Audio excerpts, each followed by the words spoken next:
काळ्या विहिरीतील रहस्य भाग 4 मध्ये आपण पाहणार आहोत. आर्यनने थरथरत्या हाताने त्या लोखंडी फाटकाला स्पर्श केला आणि क्षणार्धात आजूबाजूचा जग थांबलं. घड्याळाचे काटे स्थिर झाले, वारा शांत झाला आणि प्रत्येकाच्या श्वासाचाही आवाज हरवून गेला. फाटक हळूहळू कर्कश आवाज करत उघडलं. आत काळोख नव्हता, तर भूतकाळ, वर्तमानकाळ आणि भविष्यकाळ एकाच वेळी जिवंत दिसत होतं. ते दृश्य पाहताच आर्यनच्या तोंडून नकळत शब्द बाहेर पडले. आपण वेळेच्या तुरुंगात आलो आहोत. ही कथा याच थरारक वातावरणात पुढे आणखी विस्तारित येईल. आर्यनचं वाक्य पूर्ण होताच त्याच्या पायाखालची जमीन हलू लागली. अचानक त्याच्या समोर 3 दगडी दरवाजे उभे राहिले. प्रत्येकावर 1 वर्ष कोरलेलं होतं. 1998, 2026 आणि 2058. मग अंधारातून तोच रहस्यमय आवाज पुन्हा घुमला. फक्त एकच दरवाजा उघडा. चुकीचा दरवाजा निवडला तर तुम्ही कायमचे त्या काळात अडकून पडाल. आर्यनने एक पाऊल पुढे टाकलं, पण त्या क्षणी 2026 लिहिलेल्या दरवाजाच्या आतून त्याच्याच रक्ताने माखलेला चेहरा हळूहळू बाहेर येऊ लागला. आर्यन क्षणभर स्तब्ध झाला. त्याच्यासमोर उभा असलेला चेहरा त्याचाच होता, पण त्याच्या डोळ्यात माणुसकी नव्हती, फक्त काळोख होता. तो हसला आणि मंद आवाजात म्हणाला, "मी तुझंच भविष्य आहे. हा दरवाजा उघडलास तर तू माझ्यासारखा होशील." इतक्यात 1998 लिहिलेल्या दरवाजामागून एक लहान मुलीच्या रडण्याचा आवाज आला. आर्यनचं हृदय धडधडू लागलं, कारण तो आवाज त्याने याआधीही त्या काळ्या विहिरीजवळ ऐकला होता. आणि तेवढ्यात तिसऱ्या दरवाजावर कोरलेली अक्षर स्वतःहून बदलू लागली. आता त्यावर फक्त एकच शब्द दिसत होता, परतफेड, परतफेड. परतफेड हा शब्द दिसताच मंदिरात भीषण कंपन सुरू झालं. भिंतीवर कोरलेली प्राचीन चिन्ह लालसर प्रकाशात चमकू लागली. अचानक त्या तिन्ही दरवाजांच्या मधोमध काळ्या धुक्यातून एक वृद्ध साधू प्रकट झाला. त्याने आर्यनकडे पाहत गंभीर स्वरात सांगितलं, "या विहिरीचा शाप तोडायचा असेल तर तुला एक जीव वाचवावा लागेल आणि एक जीव गमवावा लागेल." "कोणाचा जीव?" आर्यन ओरडला. साधूने थरथरत्या हाताने विहिरीकडे बोट दाखवलं. पाण्याच्या काळ्या पृष्ठभागावर हळूहळू 2 चेहरे दिसू लागले. एक आर्यनच्या आईचा आणि दुसरा स्वतः आर्यनचा. आर्यनचे हात थरथर कापू लागले. "हे अशक्य आहे," तो पुटपुटला. विहिरीतील दोन्ही चेहरे हळूहळू जिवंत झाले. त्याची आई मदतीसाठी हात पुढे करत होती, तर दुसरा आर्यन शांतपणे हसत होता. अचानक तो दुसरा आर्यन बोलला, "निर्णय घेण्याआधी एक सत्य जाणून घे." विहिरीचं पाणी अचानक रक्तासारखं लाल झालं. त्यातून एक प्राचीन पेटी वर आली. पेटी उघडताच आत एक जुनी डायरी दिसली. पहिल्या पानावर थरथरत्या अक्षरात लिहिलं होतं, "काळ्या विहिरीचा पहिला बळी तुझी आई नव्हती, तो तुझे वडील होते आणि त्यांना ढकलणारा माणूस अजूनही जिवंत आहे." तेवढ्यात मंदिराच्या प्रवेशद्वारातून टाळ्यांचा आवाज घुमला. शेवटी तुला सत्यापर्यंत पोहोचायलाच लागलं, आर्यन."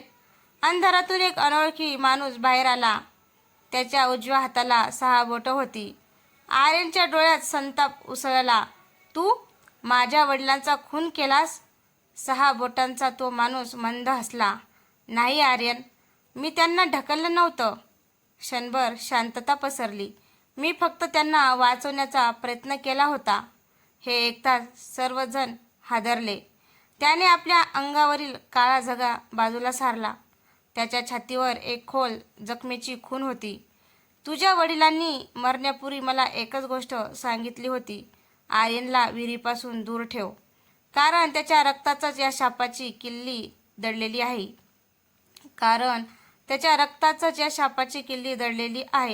इतक्यात विहिरीतून भीषण गर्जना झाली. काळं पाणी आकाशात उसळलं आणि त्यातून साखळदंडांनी जकडलेली एक प्रचंड सावली बाहेर आली. तिचे लाल भडक डोळे थेट आर्यनकडे रोखले होते. "शेवटी शापाचा वारस माझ्यासमोर आला." त्या सावलीने साखळदंडाचा एकच फटका मारला आणि संपूर्ण मंदिर हादरून गेलं. छतावरील दगड कोसळू लागले. आर्यनने धैर्य एकवटलं. "तू कोण आहेस?" सावलीच्या डोळ्यात काळी ज्वाला पेटली. मी या विहिरीचा रक्षक नाही, मी तिचा कैदी आहे. शेकडो वर्षापूर्वी मला या शापात बांधलं गेलं, पण आज तुझ्या रक्तामुळे माझी कैद तुटणार आहे. इतक्यात आर्यनच्या हातातील जुनी डायरी तेजाने चमकू लागली. तिची शेवटची आतापर्यंत कोरी असलेले पान आपोआप भरू लागली. त्यावर फक्त एकच वाक्य उमटलं, शाप मोडायचा असेल तर खरा खून करणारा शोधू नकोस, कारण तो अजूनही तुझ्या अगदी जवळ उभा आहे. आर्यनने थरथरत मागे वळून पाहिलं आणि त्याच्या मागे उभा असलेला चेहरा पाहताच त्याच्या पायाखालची जमीनच सरकली. आर्यनच्या समोर उभी होती त्याची स्वतःची आई. तिच्या डोळ्यात अश्रू होते, पण चेहऱ्यावर अपराधाची सावली स्पष्ट दिसत होती. आई? आर्यनचा आवाज थरथरला. ती हळूच म्हणाली, मी तुझ्या वडिलांचा खून केला नाही, पण त्यांना वाचवू शकले असते. भीतीपोटी मी सत्य लपवलं आणि त्या एका खोट्यामुळे हा शाप प्रत्येक पिढीत वाढत गेला. तेवढ्या 6 बोटांचा माणूस जोरात ओरडला, नाही, ती संपूर्ण सत्य सांगत नाही. त्याने डायरीतील शेवटचं गुप्त पान उघडलं. त्या पानावर एक धूसर छायाचित्र उमटलं. त्यात आर्यनचे वडील विहिरीत पडत होते, पण त्यांना ढकलणारा चेहरा ना त्याच्या आईचा होता ना 6 बोटाच्या माणसाचा. तो चेहरा हळूहळू स्पष्ट होऊ लागला आणि आर्यनच्या अंगावर काटा आला, कारण तो चेहरा आर्यनचाच होता, पण तो आजचा आर्यन नव्हता. तो भविष्यकाळातून आलेला आर्यन होता. मंदिरात मृत शांतता पसरली. हे अशक्य आहे, आर्यन कुजबुजला. भविष्यकाळातील आर्यन पुढे आला. त्याच्या चेहऱ्यावर पश्चाताप स्पष्ट दिसत होता. हो, त्या रात्री विहिरीजवळ मीच होतो, पण मी तुझ्या वडिलांना मारण्यासाठी गेलो नव्हतो. मग काय झालं? आर्यनने रागाने विचारले. भविष्यकाळातील आर्यनने डोळे मिटले. मी भूतकाळ बदलण्यासाठी वेळेचं फाटक उघडलं. मला वाटलं त्यांना वाचवता येईल, पण वेळ स्वतःचं रक्षण करते. मी त्याचाच हात पकडला आणि त्या क्षणी तो हात सुटला. त्यांना वाचवण्याच्या प्रयत्नात माझ्याच हातून ते विहिरीत पडले. आर्यनच्या डोळ्यातून अश्रू वाहू लागले. तेवढ्यात विहिरीतून पुन्हा ती गर्जना घुमली. सत्य उघड झालं आहे. आता वेळ स्वतःचा हिशोब मागेल. मंदिरातील तीनही दरवाजे एकाच वेळी बंद झाले आणि चौथ्या भिंतीवर, जी आत्तापर्यंत अस्तित्वातच नव्हती, एक नवीन दरवाजा प्रगट झाला. एक नवीन दरवाजा प्रगट झाला. त्यावर रक्ताने लिहिले होतं, शेवटचा प्रवास. तिथे लिहिलेले होतं, शेवटचा प्रवास, जिथून परत कोणीच आलेलं नाही. आर्यनने एक खोल श्वास घेतला आणि त्या दरवाजाकडे पाऊल टाकलं. दरवाजा उघडताच त्याच्यासमोर अंतहीन पायऱ्या दिसू लागल्या. प्रत्येक पायरीवर एक नाव कोरलेलं होतं.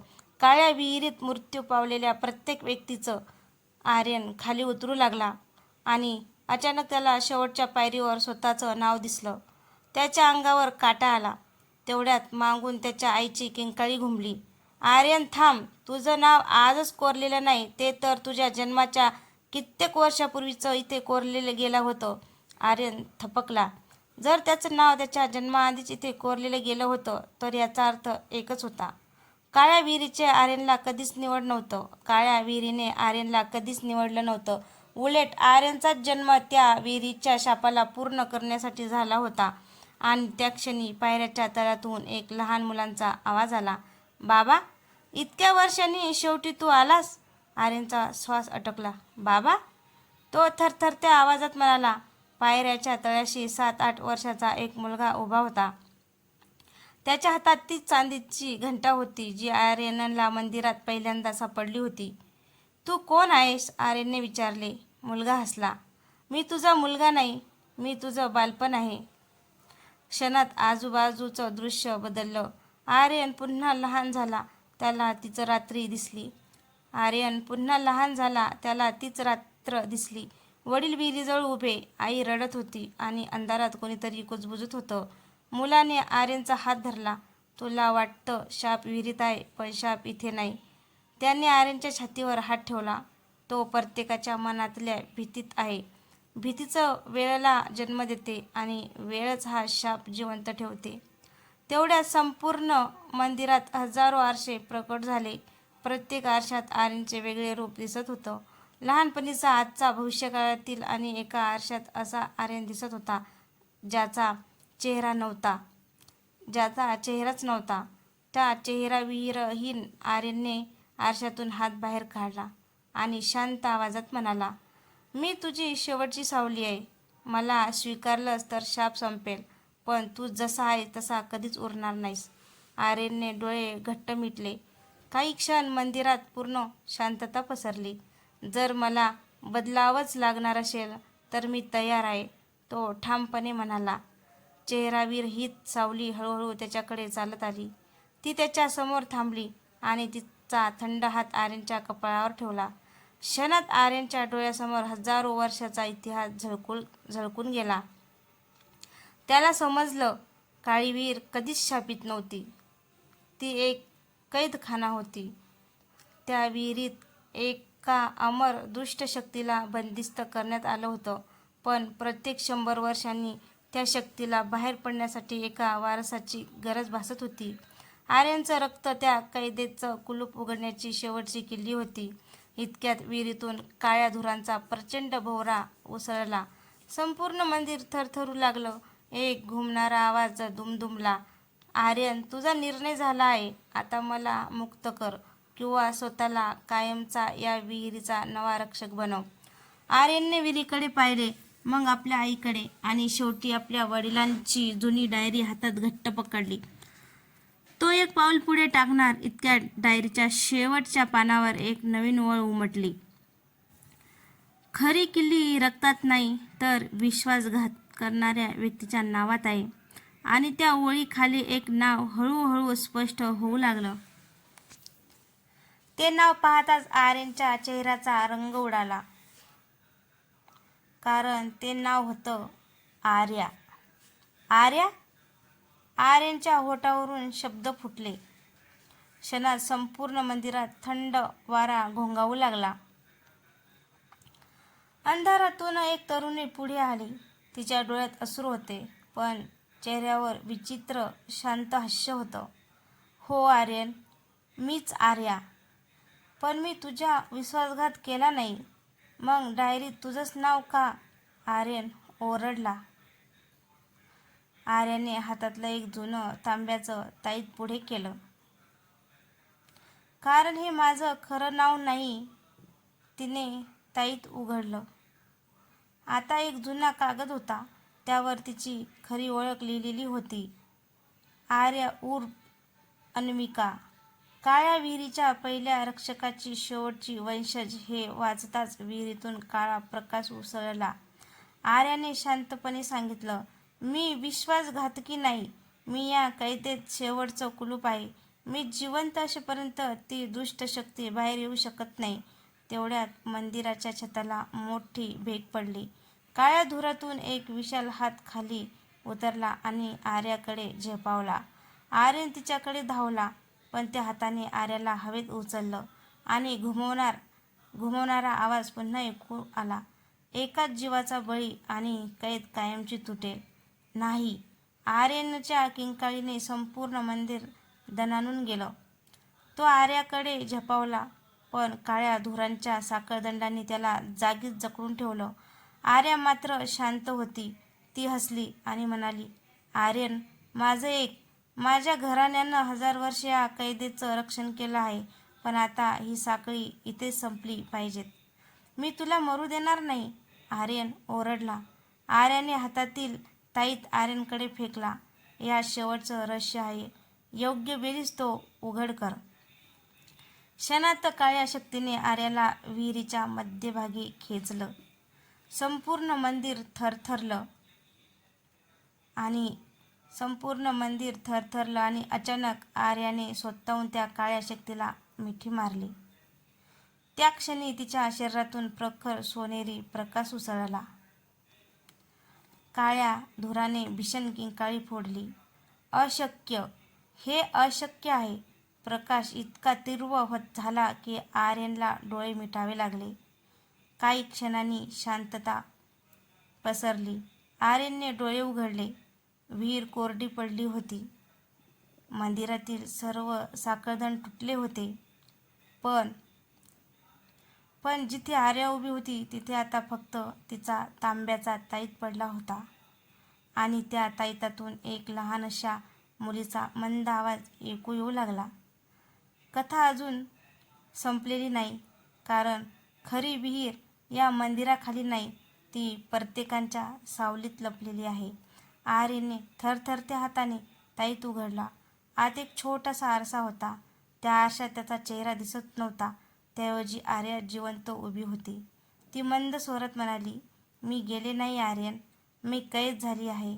माझं शरीर नाहीसं झालंय, पण माझा आत्मा अजूनही सावल्यांच्या विहिरीत अडकलेला आहे. मी तुला कसं वाचू?" आर्यनने अश्रूंनी भरलेल्या डोळ्यांनी विचारलं. आर्याचा आवाज अधिक मंद झाला.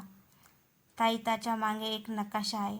तो तुला अशा जागी घेऊन जाईल जिथे पृथ्वीवरील प्रत्येक शापाची सुरुवात झाली होती. आर्यनने ताईत उलटा केला. त्यावर हळूहळू एक नकाशा उमटू लागला. नकाशाच्या मध्यभागी काळ्या शाईने एकच शब्द लिहिला होता, शून्यकूप. आणि त्या शब्दाखाली रक्तासारख्या लाल अक्षरात एक इशारा चमकत होता.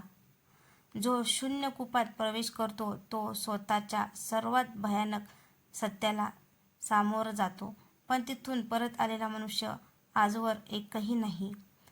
ती रात्र संपत आली होती, पण आर्यनला माहीत होतं, खरा प्रवास आता सुरू होणार होता. आर्यन, त्याची आई आणि 6 बोटांचा तो रहस्यमय माणूस नकाशात दाखवलेल्या दिशेने निघाले.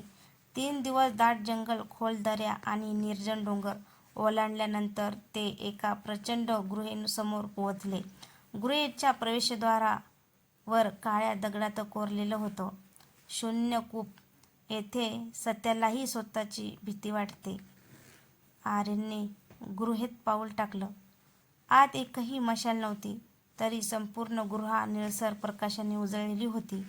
गुहेच्या मध्यभागी एक विशाल गोल विहीर होती, पण तिच्यात पाणी नव्हतं. तिच्यात असंख्य सावल्या फिरत होत्या. अचानक त्या सर्व सावल्या थांबल्या. हळूहळू त्या एकत्र येऊ लागल्या आणि त्यातून एक विराट मानवी आकृती तयार झाली. तिने डोळे उघडले. ते डोळे पूर्णपणे पांढरे होते. ती आकृती हसली आणि म्हणाली, "स्वागत आहे आर्यन. मी शून्य आहे. तुझ्या जगातल्या प्रत्येक शापाचा जन्म माझ्यापासूनच झाला आहे आणि तुझी कथा अजून फक्त प्रस्तावना आहे." तर मित्रांनो, काळ्या विहिरीतील रहस्य भाग 4 तुम्हाला कसा वाटला कमेंट करून नक्की सांगा. आणि हो, आपल्या चॅनलवर कोणी नवीन असेल तर चॅनलला सबस्क्राईब करा, जेणेकरून माझ्या येणाऱ्या प्रत्येक कथा तुमच्यापर्यंत पोहोचू शकेल. धन्यवाद.